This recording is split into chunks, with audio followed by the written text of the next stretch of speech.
Okay, we're here today with Selwin Hart, who is the Secretary General's Special Advisor on Climate Action and Just Transition, and of course, a former ambassador and climate negotiator for the government of Barbados. Thank you so much for being with us, Ambassador. I know you're in high demand and very busy, so we appreciate your time. Not a problem. Always a pleasure to join you. And thank you for the excellent work that you're doing in terms of raising awareness and really supporting everyone to be more ambitious on climate. Well, and that is exactly the perfect entree into what we're doing here today, which is 24 hours of reality from COP28, really trying to help pull back the curtain on what happens at these global convenings and why they're so important. And so, one of the questions that we definitely have for you is, why are these global convenings so important for the folks that are following along at home? Fantastic question. And these are just not meetings where leaders and a bunch of bureaucrats and NGOs and business leaders just come to meet to have endless discussions. They have been extremely important over the years in setting the direction of travel for solving this climate crisis. The ultimate, absolutely ultimate objective of these meetings and of this entire process is to solve and address the many dimensions of the climate crisis, to address how countries and businesses can significantly reduce their emissions to meet the goals of the Paris Agreement, but also how to address with the increasingly more frequent and rapid impacts of the climate crisis, how to help countries that are particularly vulnerable in communities and peoples to adapt to the climate crisis, and now how to address some of the issues related to loss and damage. So these meetings are extremely important. They've been the guiding framework and platform for really incentivizing more ambitious climate action over the course of the last 30 years. And more specifically to this COP, to COP28, what's at stake here? Well, this is a consequential COP. It's the COP that the first global stock take will end at this COP, and I'm not going to use any fancy climate terms, but try to explain what the global stock take is all about. The global stock take is a critical mechanism in the Paris Agreement. 8 years ago, countries negotiated and finalized this agreement, Paris Agreement. And the Paris Agreement has three important goals: a long-term temperature goal, an adaptation goal, and a finance goal. The temperature goal of the Paris Agreement is to hold the increase in global average temperature to well below 2 degrees Celsius and pursue 1.5. After the finalization of the Paris Agreement, the Intergovernmental Panel on Climate Change produced a report in 2019. And the Intergovernmental Panel on Climate Change is the most authoritative scientific body on climate change. It's been studying this problem for well over 30 years. Thousands of scientists from all over the world participate in a very rigorous and robust peer review process. So the certainty of the science on climate is absolutely clear. And this group in 2019 issued a report on the 1.5 temperature limit, and it clearly demonstrated and it clearly showed that there were significant and severe consequences related to breaching this 1.5 degree goal of the Paris Agreement. And in Glasgow, because there was a COVID, of course, in 2021, countries really then committed to pursue this 1.5 degree goal of the Paris Agreement, and really ensure that all their actions to reduce emissions, to address fossil fuels, were aligned with this 1.5 degree goal of the Paris Agreement. In the Paris Agreement, every 5 years, countries are expected to assess where they are in reaching the long-term temperature goal, the adaptation, and the finance goals of the Paris Agreement. Why? Because, if you have this long-term destination, you need to know at intervals where you are in terms of meeting this long-term destination. And that's what the global stocktake is essentially about. And that's what this COP is supposed to do. It's supposed to assess our collective progress towards meeting these goals of the Paris Agreement, but also, and more importantly, identify what needs to be done in order to reach these goals. Now, 8 years after Paris, we now know with certainty what needs to be done, by whom, and within what time frame. And we know that we're off track. Going into Paris, we were on a pathway to 4 degrees of warming. Right? 4 degrees of warming. 8 years ago, we're on that pathway. Now we're on a pathway for about 3 degrees Celsius of warming, which is still absolutely catastrophic. But we now know that we need to roughly halve global emissions by 2030, right, to be on a pathway to meet the 1.5 degree goal of the Paris Agreement. We know that our addiction to fossil fuels contribute more than 80% towards global emissions. We know that we need to rapidly phase out fossil fuels. We know that it needs to be just and equitable. Developing countries have pressing demands for affordable and clean energy.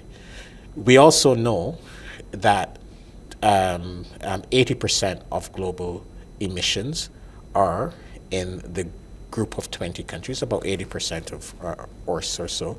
So these countries really need to be a focus of our collective global effort.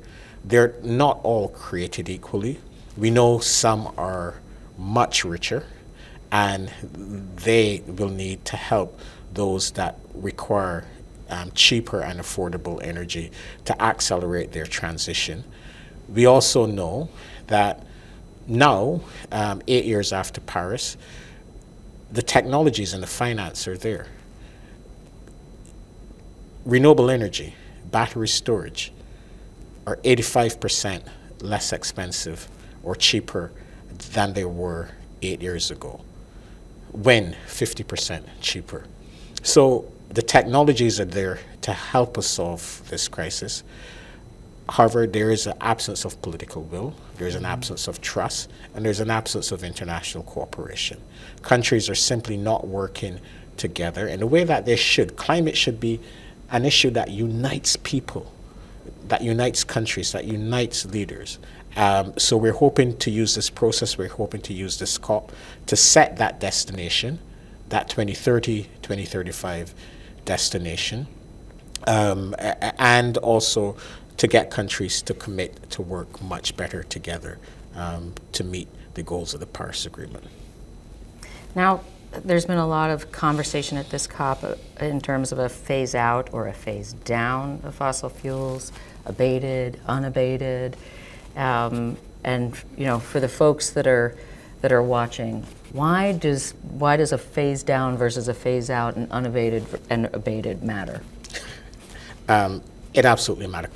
Clarity matters for everyone involved. It matters for governments. It matters for international financial institutions and private financial institutions. It matters for corporates. It matters for civil society, and it matters for people. We know, abated, unabated, phase out, phase down. We need to rapidly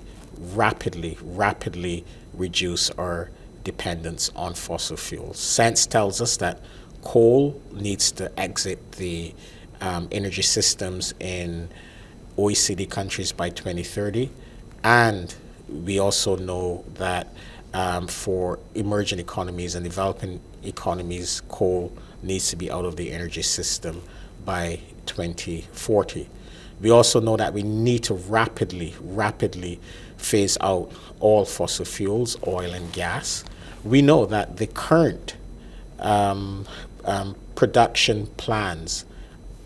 existing production plans for oil and gas will deliver about double the amount of emissions that are consistent with a 1.5 degree pathway. And this is why the IEA in its net zero strategy has clearly said, and also the IPCC, that new oil and gas expansion and exploration is totally incompatible with the 1.5 degree goal of the Paris Agreement. So it is ultimately about phasing out fossil fuels, but doing it in a just and equitable way to ensure that energy markets and energy supplies are not disrupted. But whatever language governments can agree on, because they're different interests in a process like this, science is unequivocal in what it demands. All right, so whether governments agree on phase out, phase down, or unabated in this process, science tells us that we need to rapidly phase out fossil fuels. And we're hoping that we will get potentially the strongest possible language and signals from this process. But whatever happens, science tells us what we need to do. Now, what needs to absolutely happen is that after this COP, during and after this COP, every government must now work on preparing their next nationally determined contribution, which is a national climate plan with very clear targets on what they will do over the course of the next 5 to 10 years in terms of reducing their greenhouse gas emissions and addressing the fossil fuel issue.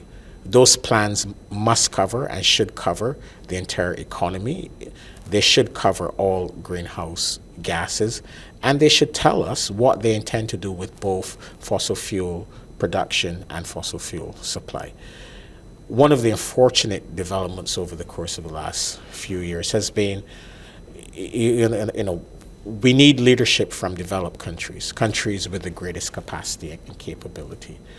However, we're seeing rapid oil and gas expansion plans in these countries. It's totally incompatible with the 1.5 degree goal of the Paris Agreement, and as well incompatible with the leadership that is expected from these countries as well. So we're hoping for the strongest possible language to answer your question, Phyllis. So sorry for being so long-winded, but we're hoping for the strongest possible language, but whatever language emerges does not negate what the science says needs to be done to phase out fossil fuels on a timeline that is consistent with the 1.5 degree goal of the Paris Agreement. And so for the folks that are watching at home, we really want to be focused on the language that happens here, any progress, but also progress that does not. Mm-hmm. And then hold countries' feet to the fire, particularly developed nations, in having the strongest possible NDCs.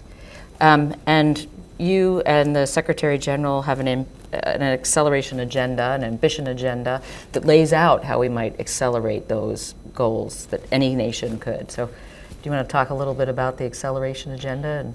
Yeah, so after the release of the IPCC's sixth assessment report, the synthesis report, earlier this year, the Secretary General launched his acceleration agenda, which is primarily aimed at defining what needs to be done to keep the 1.5 degree goal of the Paris Agreement, but also to deliver climate justice, because we can't forget that as our planet warms, we're seeing more rapid changes and disruption to the global climate system.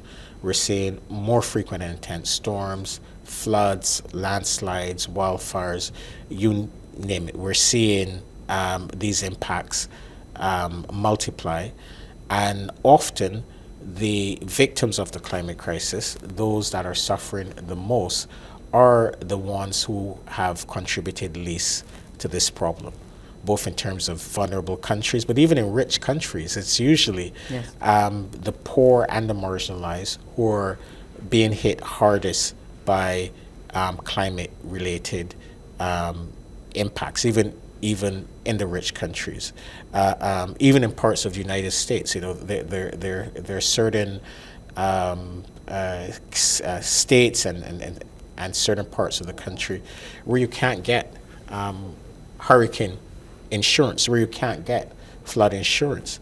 And who is bearing the brunt of that? It's poor and middle class folks who've contributed least to the climate crisis, who can't even get their homes insured, and which has a knock-on effect in terms of their inability to pass on a legacy to their own kids. So everyone should have a vested interest in the fight to ensure that climate justice is part of the global but also national responses to the climate crisis.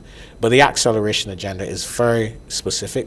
So it has the decarbonization, keeping 1.5 degrees alive, and the climate justice part of it. And in terms of keeping 1.5, it's very specific in terms of what needs to be done by whom and over what time frame. It's very focused on the now and up to 2030, because we hear all of these commitments on net zero by 2050 without very credible pathways on what that will be done. In 2050, I don't know, where I'll be, if I'll be still alive, but hopefully now and tomorrow I'll be still alive. So it is about the now, tomorrow, and over the course of the next few weeks, months, and years. And we need really everyone to do more.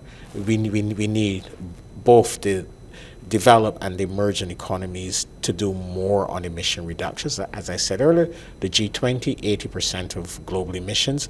We know that for poor countries or countries at whose state of development is not an advanced stage, they will need support to get them off of coal, to get them off of fossil fuels. They will need finance and technology, but it is a global public good. If we're able to help India, South Africa, Indonesia, Vietnam to exit coal much on an accelerated time frame, it benefits all of us. Because those greenhouse gases are out of the atmosphere. So we really have to work. Countries need to work much better together to get the emerging and developing countries off of fossil fuels as quickly as possible. So the acceleration agenda speaks to all of that, but it also talks about the domestic policies that countries should be putting in place to help incentivize the rapid phase out of fossil fuels and the uptake of renewable energy technologies. And one of the key points that the Secretary General said in his opening statement is now time for governments to regulate, to legislate, put a price on carbon in fossil fuel subsidies. These are already readily available policy and regulatory tools that governments have in their arsenal, really to drive the rapid emission reductions that the world absolutely needs. Take, for example, fossil fuel subsidies. The IMF estimates that both indirect and direct subsidies are, they amount to 7 trillion. 7 trillion in subsidies, the bulk of it going, or a lot of it going to the fossil fuel industry, which is at the same time raking in record revenues and record profits. So governments have these tools, both policy and regulatory, at their disposal that they can be easily deployed to help in this effort. So the agenda speaks to all of that, and we're really hoping that it will be picked up by more governments, because unless we take the actions now and over the course of this critical decade, that narrowing window of opportunity to keep 1.5 alive will disappear. Well, we're very focused on nations moving bolder and faster, and so we've actually created a scorecard of G20 nations in particular on the acceleration agenda. So for folks out there, if you want to know how your country is doing on all the things that the ambassador has talked about, those policies like subsidies, please go to our website and check it out, because you should be advocating for changes. So, and speaking of advocating, I just want to ask you, in the limited time we have left, this COP has 90,000 people, we understand, here, growing each and every year. And certainly it seems that there's a more inclusive participants that are here. So do you think that's helpful for civil society to be here and pressing? What is the role that civil society can play in really getting to the progress on the language that we need, as you've mentioned? The role of civil society has been invaluable. It has been one of the great aspects of this process. Civil society has been a consistent driver of ambition. And I know that there's a lot of diversity in civil society as well. But I would say most of civil society has been extremely helpful in pushing national governments to be more ambitious. But the role of civil society, in my view, has to evolve from simply attending a 2-week COP to working in countries and communities to drive the change at the national and community level that we absolutely need. We have a 2-year period where hopefully we will get strong outcomes here that informs the work that governments need to do over the course of the next 2 years to prepare their next round of national climate plans, or NDCs, that are due in 2025. The role of civil society in countries, having a seat at the table, sitting with national governments, with the private sector, and helping them to design the most ambitious NDCs, providing them with the support they need to develop the policy and regulatory toolkits to implement these NDCs, and holding the hands and working with government, private sector, and others to implement these NDCs will be absolutely critical. So the role of civil society, in addition to coming to COPs and having side events and being in the green and blue zones and doing the real work now will be on the ground in each country, develop and developing countries, really in really helping countries to prepare the most ambitious NDCs.